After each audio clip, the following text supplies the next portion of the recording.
This video is sponsored by Trend Micro. Learn more about my thoughts on Trend Micro's premium security suite in a few moments. Is sharing your IP address a bad idea? Most often, no, but as always, the answer is, of course, it depends. Ultimately, the less one knows, the better. But there are a lot of misconceptions when it comes to the aura of an IP address. For example, when I was 13 years old, I was addicted to Minecraft, and I often played some factions servers, and yeah, I even had my own server at one point. And people would always be in the public chat telling you like, "I'm gonna DOS you" or something like that. And well, I was 13 years old. I completely believed them, and gosh, it was yeah. So as a regular user, if your IP address were to get leaked, are you going to be subject to a DDoS attack, impersonation, geolocation, tracking to the exact coordinate? Most likely, no. Ultimately, the TCP IP network stack and the IP address, well, they were created to be public information. Your IP address is logged all the time when you navigate websites. It was, well, created by design. So in this video, I'm going to be reviewing quickly what the IP address is and why there's a lot of misconceptions behind sharing your IP address, and maybe introducing some ideas if you do want to hide your IP address, what are some technologies you can use. Now, there are a lot of divided answers. I mean, if you go look at Stack Overflow or Quora, you're going to see everyone tell you something different. You're going to have companies telling you you need to hide your IP address, and then you're going to have other users saying it's not a big deal. Ultimately, it depends on your risk tolerance and how much information you're willing to share, but there's a lot of misconceptions, like I said. So stepping back for a moment, what is an IP address? The Internet Protocol, or IP address as it's known, is a numerical identifier used to identify devices connected to an internet. Each IP address sends information to other IP addresses through the form of network packets. And these network packets actually have the data being transferred. There is the TCP IP stack if you want to take a look more into IP and the other layers that go on top of it. Now, think of an IP address as a postal system. Everyone has their own address assigned to their house, and the mail is to be considered the network packets that have the actual data being transferred. So if you want to send, some sort of information to your neighbor, you can address your mail with their IP address, and it's a unique identifier identifying their particular house or their device. The IP address has two versions, IPv4 and IPv6. IPv4 is the older version, but is still widely used today. Now, IP addresses in the IPv4 address scheme are divided into 32 bits or sections of 4 bytes. The binary representation is often transformed into integer representation so that it is human readable. IPv4 addresses are broken into public and private addresses, and this is oftentimes where the first limitation is when it comes to an IP address, because IPv4 addresses are limited. Because IPv4 address space is limited, it is 2 to the power of 32, there is, only a certain number of addresses that can be assigned. So in order to combat this limitation, there was a public-private system of IP addresses devised.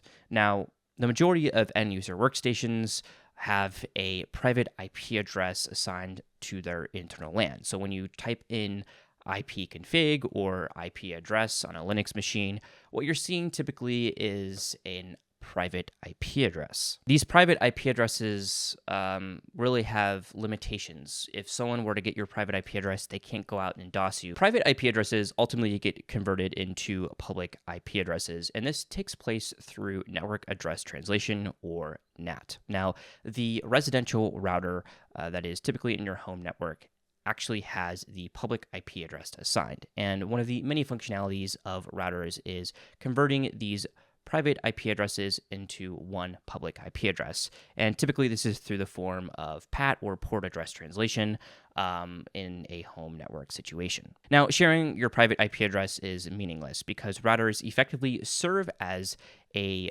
firewall, because if you were trying to DOS a private IP address, your router would just drop the packets. Now, in the context of an average home user, public IP addresses are typically assigned through internet service providers, or ISPs. Now, the ISP is actually in charge of leasing these public IP addresses out to residents. Oftentimes, ISPs will have servers sitting in front of a host of routers, effectively serving a chain of routers as one IP address. So that is to, further conserve the public address space. Now, because these public IP addresses are leased, they change from time to time. So theoretically, even if your public IP address was to get denial of service attacked, for example, you could always request a new public IP from your ISP. If you do have workstations and computers tucked behind a router, one of the many strategies you could use just in case is one strategy called defense in depth. And this quickly leads me into today's sponsor,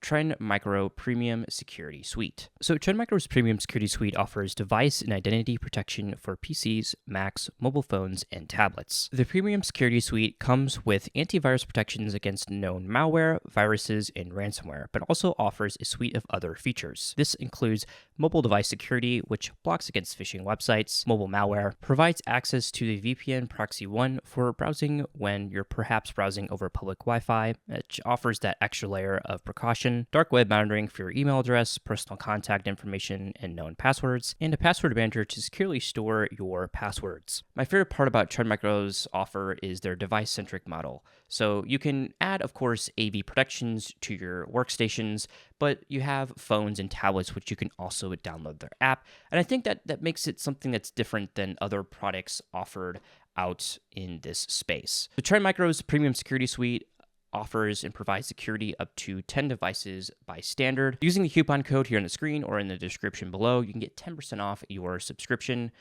Thanks for Trend Micro for sponsoring today's video. So if an attacker were to get access to your public IP address, what can they theoretically do? Well, there's a lot of articles online that will claim that you will be framed for crimes or impersonation attacks via geographical location, or you're going to be sued for copyright infringement, or you're going to be DDoS'd. And a lot of this is fear, uncertainty, doubt, type kind of marketing. These types of articles do have validity to them, but they don't really complete the entire picture. So yes, theoretically, an attacker could type in your IP address into a, some sort of geographical service locator and find maybe the general region of where you live. Or they could rent out a DDoS for hire website and try DDoSing your router. Or they could use IP spoofing techniques to try to, masquerade their identity while being under the guise of your IP address. Or they could probe for open ports and services and try to exploit a vulnerability on your router. These are all theoretically possible, and they have happened. But like I said, they have to be pretty highly targeted. IP addresses are not unique to you and your identity. They're dynamically assigned, so they'll change every now and then. So even through the claims of copyright infringement or commitments of crimes are really more rooted in fear than actual reality for the average online user. Now, in saying all this, should you go out and advertise your public IP address? In my opinion, no. I mean, the less one knows, the better, of course. But remember that IP addresses are, supposed to be shared. So if your public IP address were to be leaked, what could happen? Well, most often, attacks are going to take place on already compromised devices, and this happens most often through the router not being updated on a regular basis. So if your router is publicly exposed running an older version, perhaps there could be some easily accessible exploits available for that router, or perhaps it's running a default credential or is easily accessible. And this could all lead to your router being compromised. In this case, it's just simple security hygiene. Keep your router up to date, use different credentials. Also, it's worth noting, your public IP address could potentially be linked back to you for tracking purposes, and this specifically comes down to preserving OPSEC. Having a temporary unique identifier associated with you is not something you want attached to you while you're performing some sort of nefarious activities. So in that case, it is important that you're preserving your OPSEC if, that's your threat model. But in most cases, you're just browsing Minecraft websites. Now, if you're an individual who is weary of your public identity and you want to protect everything, what are some technologies you can use? Well, a lot of times there is services for VPNs, proxies, or Tor nodes. And really, all of these are good techniques. If you even combine some of them together, that is going to give you the best possible chance of masquerading your real IP address identity. But you have to remember that these services don't 100% anonymize your identity. If there is a log trail out there with your real IP address, then, well, yeah, you can't really help that.